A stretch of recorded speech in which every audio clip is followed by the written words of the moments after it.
Anda boleh juga menu lain, tapi yang pasti kalau dari saya dan yang saya tahu informasi terkait dengan atau mantan pacar, saya tahu ya status pernikahan mereka ini dengan MM. Yang pasti sejauh ini belum ada kaitannya dengan Antio Loli itu berpacaran dengan bule berinisial A dan satu lagi orang Indonesia Timur. Orang Indonesia Timur itu berada di UK juga. Gitu. Iya Bang, terima kasih Bang jawabannya Bang. Iya. Adapun laporan dari Pak Umar, nah saya agendakan itu Rabu.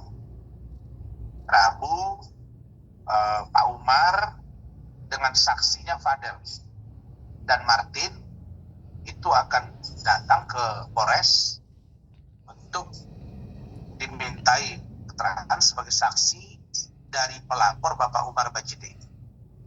Nah, sedangkan kasus saya dengan Hotman itu akan sidang kedua pembacaan eksepsi dengan semua tim hukum saya pada hari Selasa tanggal 24 Desember 2024 pukul 10 WIB di Pengadilan Negeri Jakarta Utara. Nah, jadi memang ya setiap saya berangkat ke Jakarta itu dia memang full schedule. Jadi kalau saya sudah agak longgar, saya pergi ke daerah ngurusi kasus-kasus yang lain. Jadi Senin, Selasa, Rabu itu sudah teragenda. Begitu juga dengan ada saksi yang akan saya hadirkan di Polda Metro, itu saya agendakan mungkin Kamis. Karena kalau kita lihat hari Selasa itu tanggal 24, kalau dia 25 pasti nggak bisa.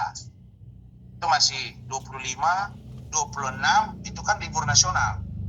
Nah, jadi 25 itu Rabu, 26 itu Kamis, mungkin Jumat 27 untuk Pak Umar Bajide. Kira-kira begitu. Bang, laporan yang di Polda gimana Bang? Yang Niki laporin itu? Ya. Oh iya, kita sudah memberikan keterangan. Kemarin sudah mintai keterangan dari istrinya Martin, sudah hadir di sana, dan saya juga nanti akan datang memberikan keterangan apakah itu terpenuhi unsurnya atau tidak, apakah itu masuk kategori membuka data pribadi atau apa. Tapi kalau kami udah ringan saja menjawabnya. Data pribadi apa? Orang yang bilang anaknya hamil, aborsi, ini itu kan bapaknya. Itu kan hak jawab opini publik yang dibuat oleh mamanya di media sosial, dikutip oleh wartawan. Dan saya selaku kuasa hukum dan tim diminta menyampaikan itu, ya kita sampaikan. Dan tidak patut juga si Fadel dengan keluarganya dipersoalkan di masalah ini, karena dia yang meminta kita untuk menyampaikan, dan itu ada semua suratnya, dan saya pikir tidak ada yang salah di situ. Kenapa? Karena kita tidak membuka secara telanjang, secara terang benderang. Yang kita bilang berdasarkan opini publik, berdasarkan media sosial yang disampaikan oleh MM, maka dia mengatakan di situ aborsi, dihamili dan lain-lain. Ya, maka kita ambil satu sikap melalui ini. Maka inisiatif sendiri dari Loli, dia pergi ke dokter WC, dia minta tolong ke istrinya Martin, Iko Malasari, dan disampaikan semua persoalan-persoalan dia dengan ibunya. Ya mungkin berdasarkan itu dokter mau, sehingga diperiksa. Nah, akhirnya hasilnya negatif. Itu doang. Kita nggak beritahu namanya dokter siapa, rumah sakitnya mana. Kita sampaikan Loli tanggal sekian. Kalau saya nggak salah itu 13 September 2024. Kenapa itu dilakukan? Karena sebelum 13 September itu atau 12 September kalau saya nggak salah 2024 itu NM sudah cuap-cuap bahwa Loli itu hamil dan aborsi. Maka dia melakukan counter public, dan itu Loli sendiri yang serahkan ke Fadel ke Martin ke keluarga, berunding kasih ke saya, minta disampaikan. Ya itu permintaan Loli. Dan Loli sendiri mengatakan seandainya dia tidak dijemput paksa, terlambat saja 2 jam, itu sudah ke rumah saya dia dengan Fadel.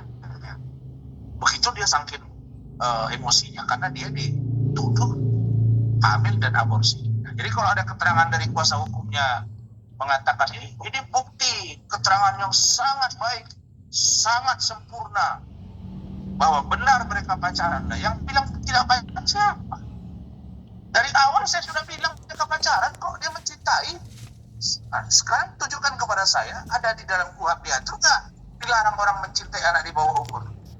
Kita mencintai anak di bawah umur boleh saja menunggu dia dewasa. Yang tidak boleh menikahi, mencabuli dan lain-lain, itu yang tidak boleh.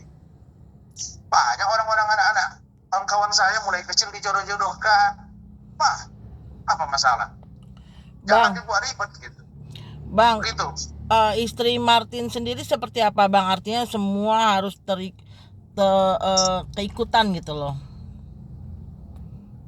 Ya mereka ini jujur saja ya, begitu kasus ini kemarin menyeruak di awal, diserang oleh netizen ya mereka itu ngadunya ke saya. Tapi saya yakinkan mereka, saya akan lakukan guidance kepada mereka sehingga mereka kuat. Nah, setelah saya yakinkan, barulah mereka merasa bahwa ternyata dengan kita dibantu Pak Rasman dan tim hukum yang lain, ya mereka melihat bahwa netizen sekarang sudah terbelah dan sudah banyak yang support kami tim hukum dan juga Fadel. Nah, jadi kalau dari sisi keluarganya Fadel, ya mereka memang di awal kecewa juga, kenapa kok jadi ribut ini kan begitu.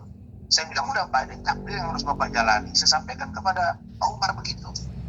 Sekarang Bapak tinggal lihat, bisa nggak Loli berubah? Bapak, kalau dia berubah, dia nurut ke Bapak nggak kasihan dia bagaimana selama ini diperlakukan. Terus Fadel juga mencintai. Gimana? Oh iya Pak, saya paham. Ya sudah, makalah mereka restui. Tapi kebijakan mereka dibilang uang 400 juta, 200 juta uang Loli. Nah ini yang mereka waktu itu tidak terima. Jujur saja saya sebagai kuasa hukumnya, ya selalu memberikan masukan-masukan yang konstruktif buat mereka agar mereka sabar. Karena tidak semua orang kuat menghadapi netizen dan gempuran media. Ya, tapi itulah yang tugas kita sebagai lawyer untuk menenangkan, meyakinkan, menyampaikan dengan opini pendapat hukum yang kita punya secara konstruktif, kemudian produktif, dan membuat mereka punya self confidence, percaya diri bahwa kalau memang tidak bersalah, kenapa takut?